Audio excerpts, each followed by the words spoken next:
हम लोग चलते हैं राजनीतिक सफर में। चलिए शुरू करते हैं कारवां चुनाव का। हमने एक नई सीरीज चालू की है 8 विधानसभा के लिए, कारवां चुनाव का। चलिए शुरू करते हैं। चुनाव एक उत्सव है जिसमें क्षेत्रीय प्रजा का अधिकार यह होता है कि वो अपने मन पसंदीदा प्रत्याशी को चुने। पर एक बड़ा सवाल है, क्या आज भी हमें ये अधिकार प्राप्त है? क्या हमें आज भी किसी प्रकार का चुनावी दबाव नहीं होता? ये एक बड़ा सवाल है मतदाताओं के लिए।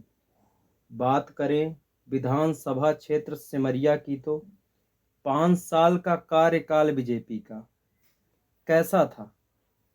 किसी समझदार ने कहा, अगर 5 साल में विकास किया गया है तो आप घर में बैठ जाइए, हम आपको जिताएंगे, आपको हम फिर लेकर आएंगे, आपको वोट मांगने की आवश्यकता नहीं है।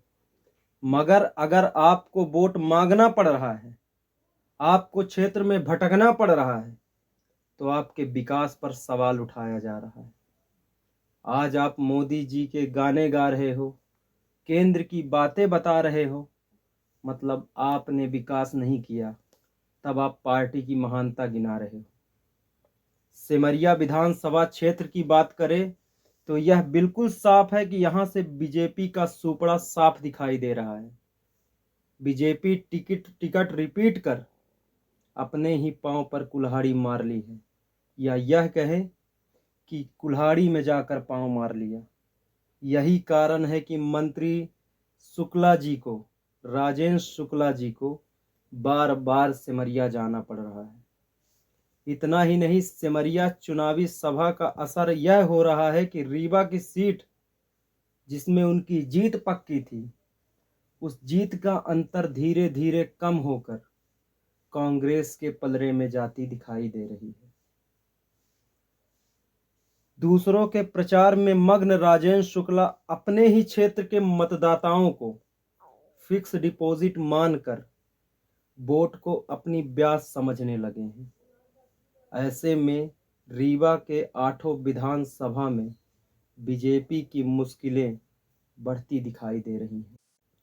यदि विकास की बात करें तो विधायक का नाम लेते ही यहाँ के मतदाता आग बबूला हो जाते हैं। ऐसी स्थिति में जो प्रत्याशी वहां बीजेपी का प्रचार करने के लिए कदम रखता है, वो अपने क्षेत्र में बुरी तरह फिसलता दिखाई दे रहा है।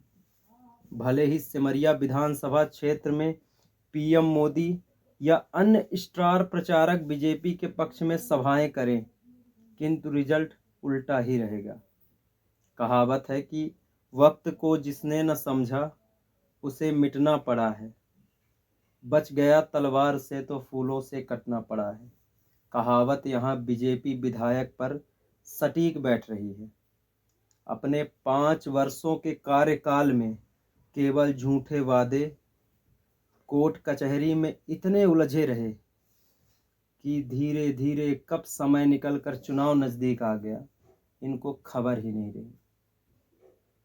चुनाव जब नजदीक आ गया तो उन्हें मतदाताओं की याद सताने लगी। इस बार सिमरिया का पूरा दाव उल्टा जा रहा है।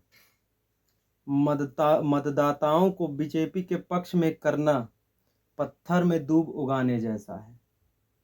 बहुत बहुत धन्यवाद हमसे हमारे साथ जुड़ने के लिए। कारवां चुनाव का पसंद आए तो लाइक कमेंट करके विधानसभा की जरूर नाम बताएं और हमारे चैनल को सब्सक्राइब करें।